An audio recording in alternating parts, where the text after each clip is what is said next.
నేను ఏదైనా మూడ్ ఆఫ్లో ఉంటే కూడా వెంటనే వచ్చి చూస్తాడు. అంటే ఏదో ఒక టైం అన్నీ ఒకలాగే ఉండవు కదా, ఏదో గుర్తొస్తుందో, బాధ వస్తుందో, ఏదైనా చేయాలనిపిస్తుందో, ఆ బుజ్జి ప్రాణం వచ్చి నన్ను నవ్వించడానికి ట్రై చేస్తుంది.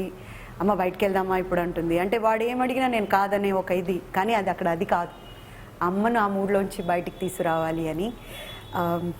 వాడు నవ్విస్తూ ఏడిపిస్తాడు, నేను ఒక్కొక్కసారి నవ్వుతూ ఏడుస్తాను, ఒక్కొక్కసారి ఏడుస్తూనే ఉంటాను. ఏంటంటే ఒక లైఫ్ ఒకరి కోసం ఏర్పడుతుంది, ఆ ఒక్కరు నా కొడుకే. నా మంచి కానీ, నా కష్టం కానీ, నా ఇష్టం కానీ, నా ఊపిరి కానీ నా బాబే. I'm always greatly thankful to the God. ఎందుకంటే నాకు ఎన్ని అన్యాయాలు చేసినా ఆయన ఇదొక్క దాంట్లో మాత్రం నా కొడుకు నన్ను సపోర్ట్ చేస్తూ నేనే కావాలనుకుంటూ నాకు న్యాయం చేస్తున్నాడు.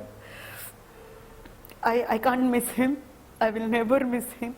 He is my everything. ఒకప్పుడు మా నాన్న ఉంటే అనేదాన్ని my everything is my dad అని, కానీ మా నాన్న అందుకేనేమో తను వెళ్ళిపోయి తనలోకి వచ్చేసాడు. సో మా నాన్న ఏమేం చేస్తాడో ఆ బుజ్జి పనులని బుజ్జి చేతులు చేస్తుంటాయి, ఇలా పట్టుకొని ఇలా అని ప్లీజ్ ప్లీజ్ అమ్మ అమ్మ ఇలా చిన్న చిన్న బుజ్జి చేష్టలు బాగుంటాయి. వాడు ఇప్పుడు 10th చదువుతున్నాడు, కానీ వాడికి తెలిసింది ఒక్కటే, ఆకలిస్తే అమ్మ అన్నం పెట్టు, అమ్మ చదువుకోవాలి, దీనికి కావాల్సిన బుక్స్ కొనిపెట్టు, ఇవి తప్ప ఇంకేం తెలీదు వాడికి. సో ఏదో జన్మలో గత జల హేతుబంధనం అంటారు, ఏదో జన్మలో నేను ఏదో చాలా పెద్ద తప్పు చేసి ఉంటాను బహుశా, చేయలేదు అనట్లేదు, ఎందుకంటే అది నాకు తెలియట్లా, నేను చేశానో లేదో తెలియట్లా. ఇలాంటి ఒక పనిష్మెంట్కి నేను అవసరమా అంటే డెఫినెట్గా నేను I'm not a right person for this punishment. అంటే ఈ కేసు జరగటం అనేది నాకు అవసరం లేదు.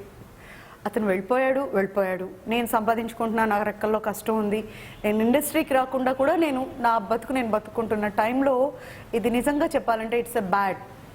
వాళ్ళు అనుకుంటున్నారు ఈ రోజు సెటిల్ అయిపోలేదంటే, మన చిన్నాయిలు ఉన్నారు అక్కడ వచ్చి చేయటానికి. ఒక ఐఏఎస్ ఐపీఎస్ అని మీరే చెప్పినప్పుడు ఎట్లా సెటిల్ అవుతుందండి? అవట్లా. గవర్నమెంట్ రియాక్ట్ అయిందా? తెలంగాణ గవర్నమెంట్ రియాక్ట్ అయిందా? తెలంగాణలో జరిగింది ఇన్సిడెంట్, అవలేదే, ఎవరికి వాళ్ళు తప్పించుకున్నారు. ఆంధ్ర గవర్నమెంట్ రియాక్ట్ అయిందా? అవలేదే, వాళ్ళు ఎవరికి వాళ్ళు తప్పించుకున్నారు. ఎందుకంటే ఆ టైంలో ఆవిడ రన్నింగ్లో ఉన్నారు, శాప్లో ఉన్నారు, శాప్ ఎండీగా. సో వాళ్ళు ఒప్పుకున్నారంటే వాళ్ళు తప్పు చేసినట్టు. సో అక్కడ ఆడుకున్నారు.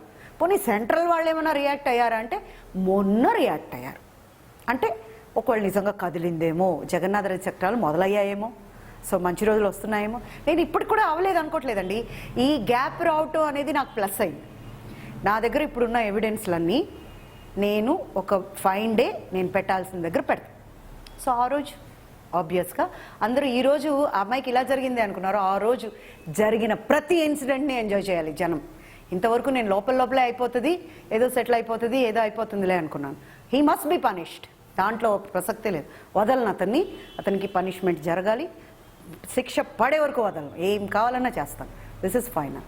సో నెక్స్ట్ క్వశ్చన్ అండి.